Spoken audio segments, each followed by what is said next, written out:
Transparência 100%, Rede Brasil, Pacto Global da ONU. Convido ao palco a senhora Jaqueline Oliveira, que é coordenadora anticorrupção da Rede Brasil do Pacto Global da ONU, e o senhor Ciro Dil, sócio fundador e CEO da B-Compliance, empresa signatária do Pacto Global e também atuante da PACE, Plataforma de Ação para Comunicar e Engajar. Jaqueline Oliveira, por favor.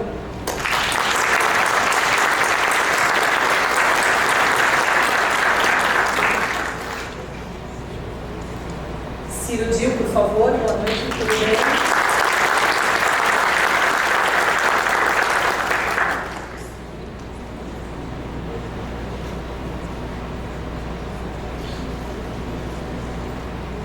Obrigado. O passador de slides está por aqui?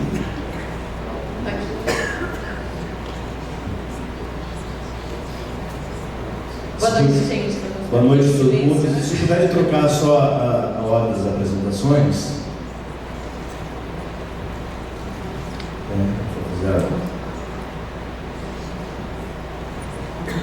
Está aqui. Aí, pronto. Eu vou fazer um pouco em pé, um pouco ansioso, tá? Pode ser? Sim, para não ter Eu fico ansioso aqui em cima, então eu fico sentado, eu vou ficar mexendo demais, vocês vão se assustar aí. Mas, super boa noite. Num dia tão importante para a nossa nação, dia 7 de setembro. Eu queria parabenizar o ISN, em nome aí do Dr. Giovanni, por essa iniciativa tão ambiciosa em reunir profissionais de todas essas áreas que estão aqui hoje. Parabéns a cada um de vocês que saíram de suas casas no feriado para estarem aqui conosco hoje. Isso mostra o sentido de pertencer, isso mostra o sentido de propósito. E um dia tão importante falar sobre talvez a maior organização global que trata a transparência. Para quem não me conhece, eu sou Ciro, sou sócio fundador da B-Compliance. Minha história, minha carreira profissional toda na área de tecnologia. Praticamente passei 30 anos na área de tecnologia antes de empreender. Fui presidente de multinacionais na área de tecnologia aqui no Brasil. E há 7 anos eu decidi fundar a minha própria empresa. Eu estive do outro lado do balcão, principalmente 10 anos como presidente aqui no Brasil de uma empresa bastante grande, e decidi empreender. E aí eu vou contar agora nos próximos 20 minutos sobre a B-Compliance. Brincadeira, não vou falar sobre análise sobre a B-Compliance não, hoje não é dia de falar sobre a empresa não. Mas a minha ideia aqui é ser um pouco provocativo. O show hoje todo não é meu, o show é da Jaqueline, mas eu queria fazer uma provocação, alguns pontos muito importantes que a gente se situar hoje, onde a gente anda, né? Nesse mundo maluco que nós estamos vivendo, né? É um mundo de pandemia, um mundo de guerra. Acho que nunca na história da humanidade nós vivemos tão intensamente, tão rapidamente, transformações acontecendo. Isso nos traz um mundo de oportunidades e ao mesmo tempo um mundo de riscos que temos que nos preparar para cada um deles, certo? E é para isso que a gente está aqui, é para isso que a gente está desafiando esse profissional, essa área, essa cultura. A doutora Lipic colocou uma coisa muito importante que eu tenho assim comigo como um mantra, é cultura, né? Compliance não é um checklist, fizemos. É quando a gente transforma a cultura de cada um dos nossos colaboradores, de cada um dos nossos parceiros, para que tenha aquilo ali se transforme num comportamento. Então aqui a gente tem um mundo de oportunidades, coisas acontecendo ao mesmo tempo, num mundo que afetam os nossos países, que afetam as nossas empresas. Eu queria fazer uma provocação aqui com um número. Nós da B-Compliance fizemos uma pesquisa com praticamente as 1000 maiores, principalmente aquelas que divulgam seus valores publicamente nos seus websites. E olha que interessante, 93% das empresas têm como um dos seus valores a ética e a transparência. Sabiam disso? Olha que interessante. Então está tudo resolvido, não é? Se é um valor, o valor se transforma na cultura, a gente aplica aquilo ali. E olha a surpresa que a gente vê com o índice, né, do relatório da transparência internacional. O relatório da Transparência Internacional buscou 180 empresas, 180 países, para entender qual era a percepção especificamente sobre a corrupção no mundo. Olha que interessante, 2/3 das empresas, 2/3 dos países tinham uma percepção menor de 50, o índice ia de 0 a 100, ou seja, abaixo de 50, 2/3 dos países. E a gente está ali no cantinho, eu pensei que 2 países que tiveram muitos problemas, ou de guerras, ou de corrupção, ou de transformação. Olha o nosso índice ali, 38. Então você vai dizer, mas esse é um problema do setor público, né? O setor público é que tem que melhorar, o setor público é que tem que trabalhar, é o setor público que tem que combater a corrupção. Mas olha que outro índice aqui, bem provocativo para cada um de nós. Por outro lado, olha essa pesquisa realizada pela Edmund Trust, um relatório Thermometer, em 2022. Nossas empresas, as empresas privadas, é que têm a grande responsabilidade de transformar. Nós temos mais dinheiro, nós temos mais capacidades de nos organizarmos sobre sindicatos, sobre organizações de profissionais, sobre organizações como essas. As pessoas acreditam mais nas empresas do que em ONGs. Aí está a nossa responsabilidade, que aquele índice de 93%, onde as empresas têm seus valores, se transformam em cultura, se transformam em noção. E nós estamos fazendo muita coisa, né? Opa, pulei 2 aqui, agora já não sei como eu volto mais para ele. Aqui. Qual é o grande problema daquela percepção? Qual é o grande problema? Todo mundo aqui provavelmente já ouviu falar, né? Alguns falam no diamante, no pentágono, mas vamos pensar aqui no triângulo da fraude. Aquele primeiro slide que eu coloquei sobre o momento que nós estávamos vivendo, cheio de mudanças, cheio de transformações, atacam exatamente os 3 pilares de uma fraude.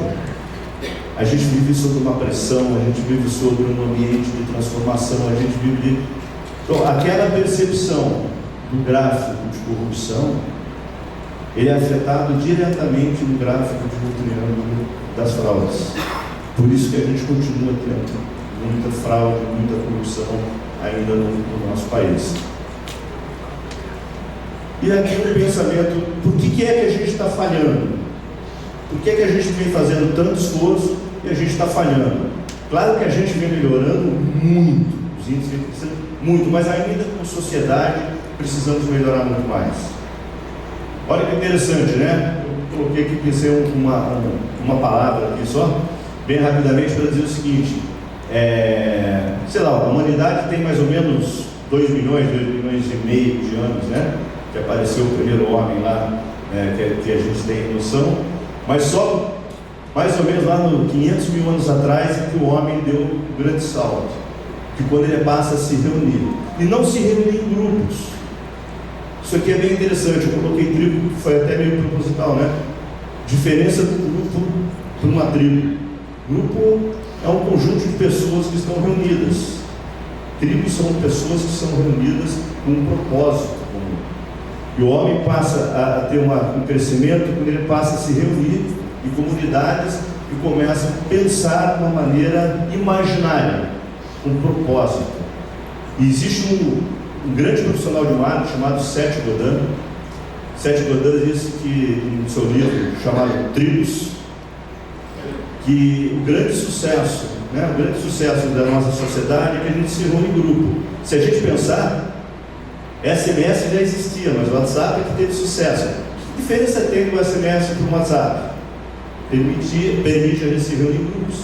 A gente tem o grupo do colégio, o grupo do futebol, o grupo da saída do colégio, e são grupos.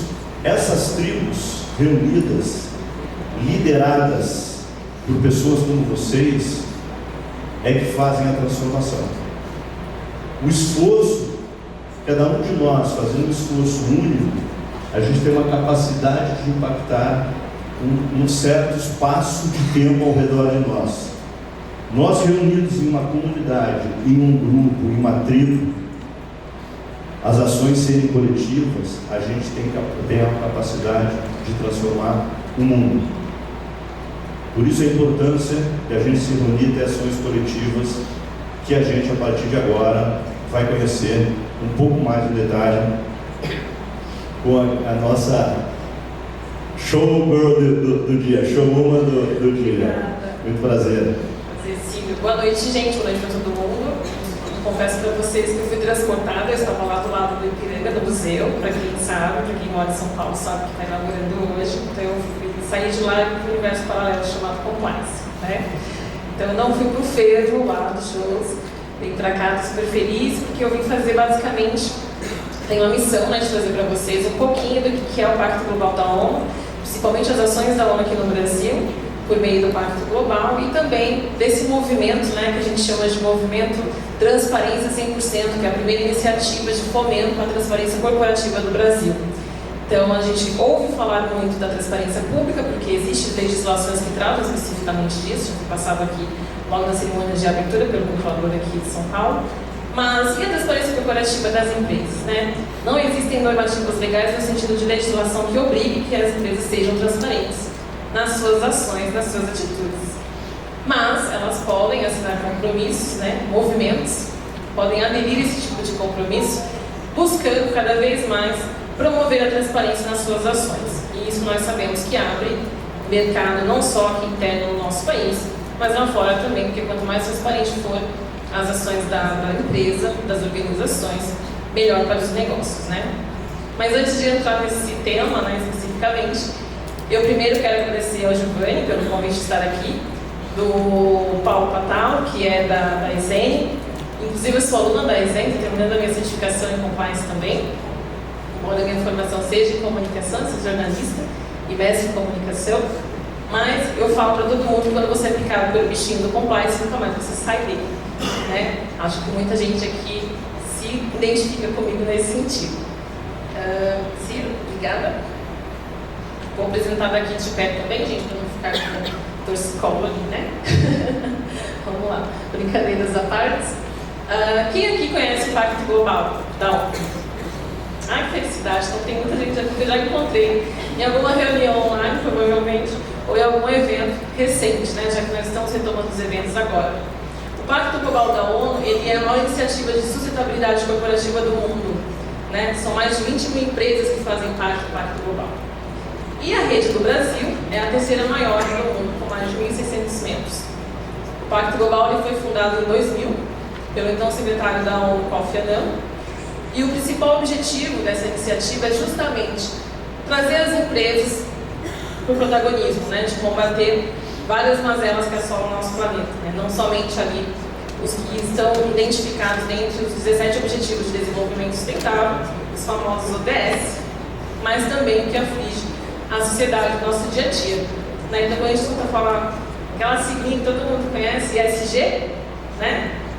Mas não pode esquecer do G de governança, né? Porque sem a governança, né, sem o combate à corrupção ou sem a integridade, a gente não consegue investir na área ambiental, na área social e no desenvolvimento econômico de qualquer nação, qualquer sociedade.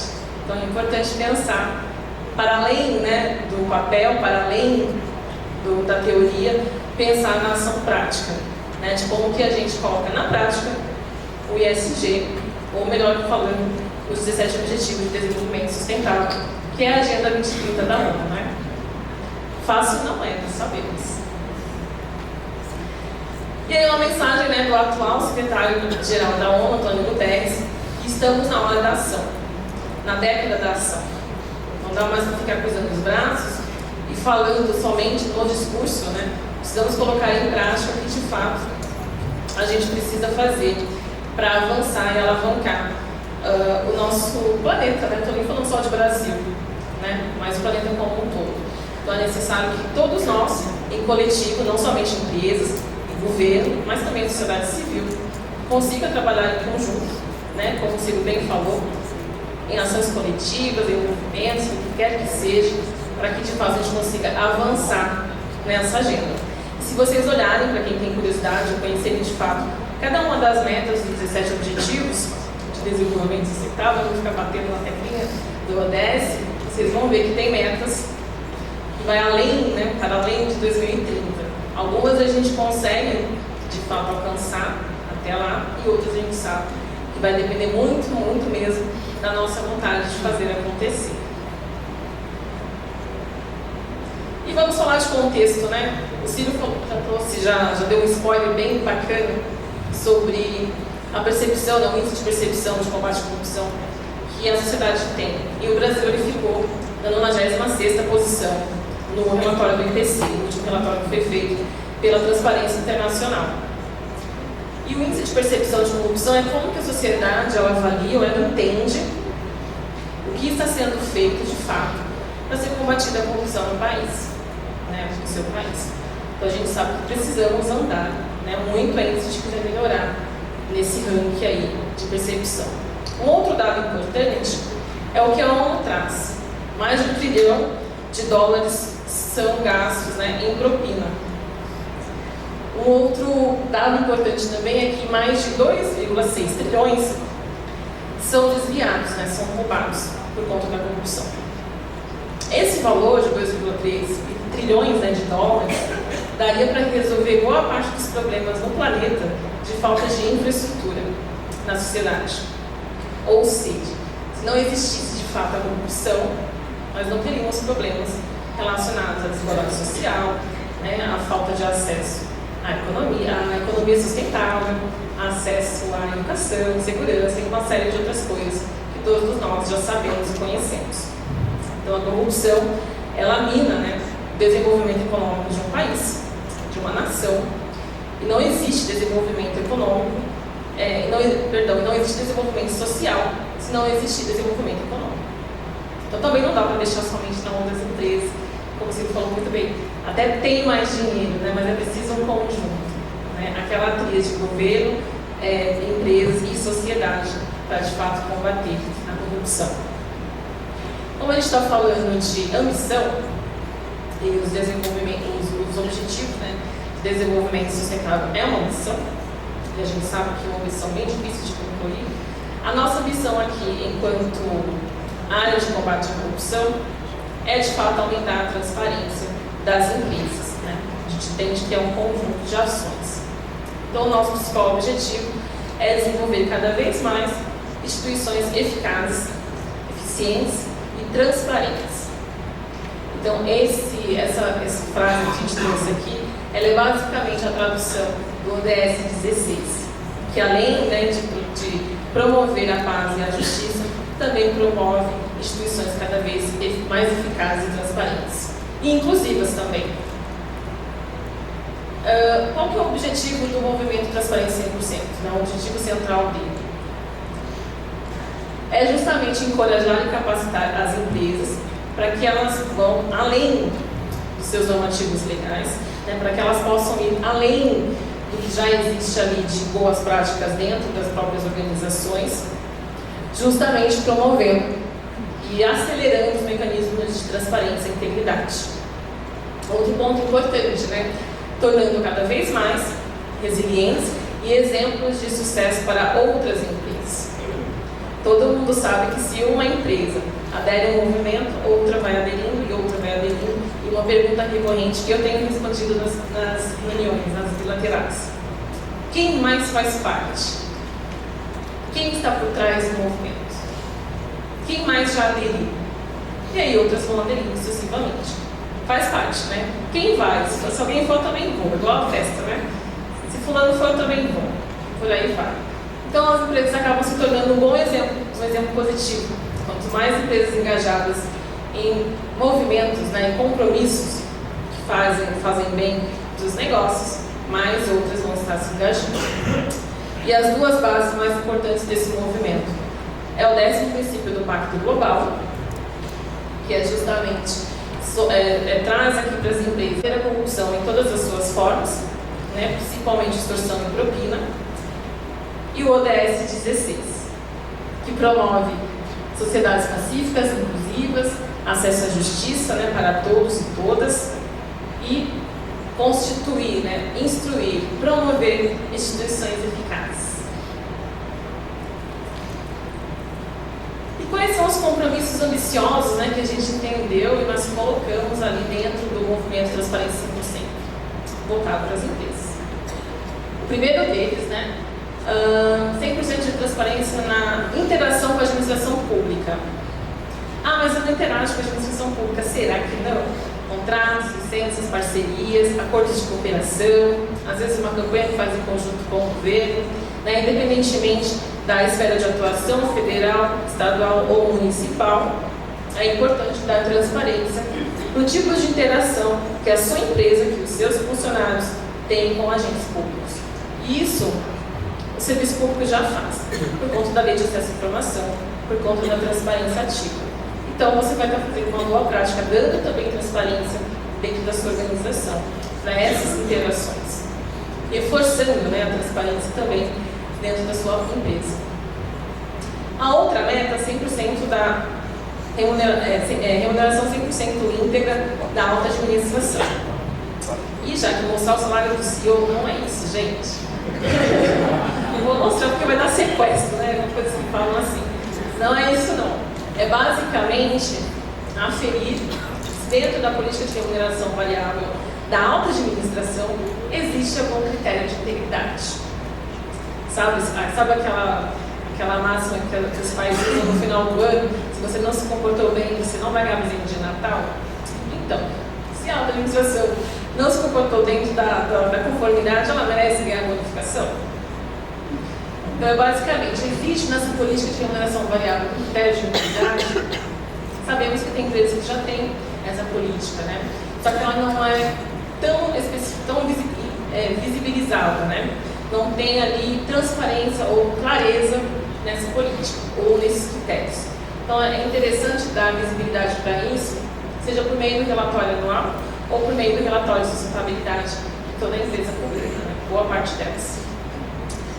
A outra meta ambiciosa é 100% da cadeia de valor de alto risco treinada em integridade. Nossa, mas eu tenho 300 mil funcionários terceiros, eu vou conseguir treinar todos eles? Não, gente, é de alto risco, né? Todo mundo sabe aqui na sua empresa, na sua organização, quem é a cadeia de alto risco. Quem são ali, né, os terceiros que poderiam ali, de alguma forma, minar a reputação da empresa. E a gente sabe que uma boa reputação leva-se anos para construir.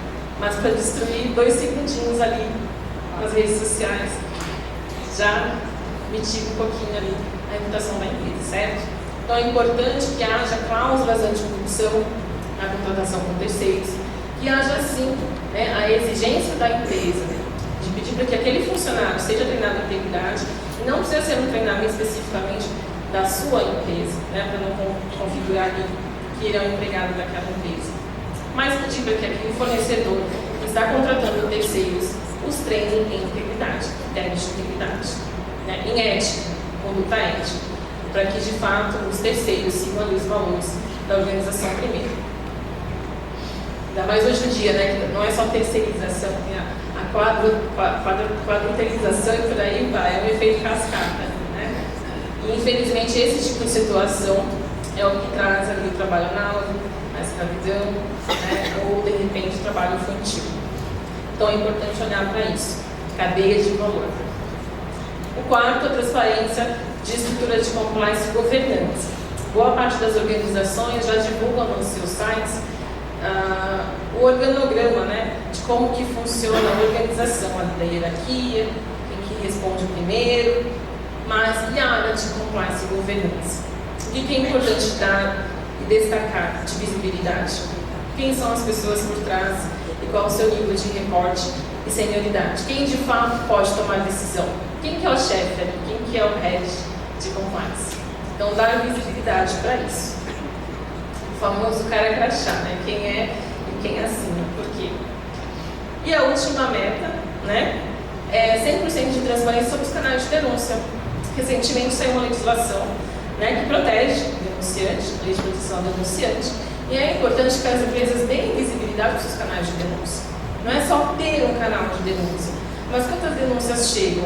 E quando elas chegam, o que são feitas com elas? Né? Qual o fluxo ali de apuração e responsabilização dessas denúncias? Então é importante que haja visibilidade para o canal de denúncias, mas também o que são feitos com essas denúncias, o que é feito, né, com as denúncias. Ah, Jaque, mas não é feio falar quantas denúncias a minha empresa recebeu? Pelo contrário, vai mostrar que o seu canal está funcionando. Né? Esquisito eu não receber denúncia nenhuma. Não? Bom, essas são as 5 metas, são 5 compromissos que quando a empresa adere ao movimento Transparência 5%, ela se compromete a cumpri-las até 2030. Não necessariamente nessa ordem, né? A empresa ela pode escolher, escalonar ali quais dessas 5 metas ela começa a cumprir a partir de 2023. E depois de 2023 ela tem um intervalo de 2 anos para ir cumprindo, né, o restante das metas. Aqui são os pilares de atuação do movimento Transparência 100%. O primeiro deles é o engajamento da alta liderança. Todos vocês aqui sabem que sem esse engajamento nada anda, né? É o famoso turn on the top, ou seja, eu preciso que a alta liderança esteja envolvida de fato, não só assinando ali o termo de adesão do movimento, mas também engajando a sua equipe, engajando a sua empresa como um todo para o cumprimento das 5 metas até 2030. A visibilidade, né, desse compromisso que a gente dá por meio do movimento, construção de capacidade, que é justamente promovendo conhecimento, trazendo ali uma jornada de capacitação, trazendo todas as metas por inteiro, não só no conceito teórico, mas também a sua aplicação prática, auxiliando as organizações a implementar e a cumprir cada uma dessas metas. E por último, não menos importante, o monitoramento. A gente acompanha, né, se de fato as empresas estão cumprindo com cada uma dessas metas por meio de formulário autodeclaratório, por meio também de uma plataforma de análise de dados que a gente tem, que é o Observatório 2030, e a própria empresa também, quando ela assina, ela se compromete a enviar para nós materiais para que a gente consiga aferir se as metas estão sendo cumpridas. E claro, né, não é só o cumprimento do dever, mas a gente também vai premiar as melhores práticas dentre as metas do movimento. A premiação, né, que vai ser o primeiro prêmio referente a isso, a transparência corporativa, ela tem ali 4, né, categorias, que é a indústria, saúde, agropecuária e serviços. E aí a gente vai começar a fazer isso a partir do próximo ano, já que esse ano, no mês de abril, foi o lançamento dos movimentos da Missão 2030 do Pacto Global. Aqui a jornada, né, toda empresa quando adere ao movimento, ela automaticamente tem acesso a uma jornada free, ou seja, não tem custo nenhum para aderir ao movimento. No entanto, as empresas precisam ser signatárias do Pacto Global e aquelas que desejam, né, ir um pouco mais além e ter ali uma experiência imersiva ou personalizada, existe a jornada premium para isso, mediante a um custo, né? E a oportunidade também das empresas engajadas no movimento ser uma empresa embaixadora que promove dentro do pacote um pouco mais de visibilidade e faz com que a empresa também tenha uma participação mais ativa e efetiva dentro do movimento. Como aderir, né? A perguntinha de 2 milhões. É só assinar.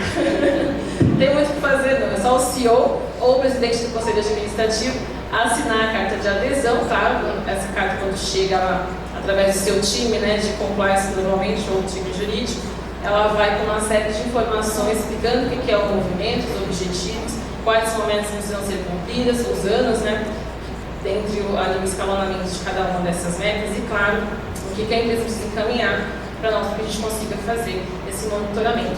Automaticamente, após a assinatura, a empresa está no movimento e o seu logo vai sair em todas as comunicações relacionadas ao movimento e às atividades do Pacto Global.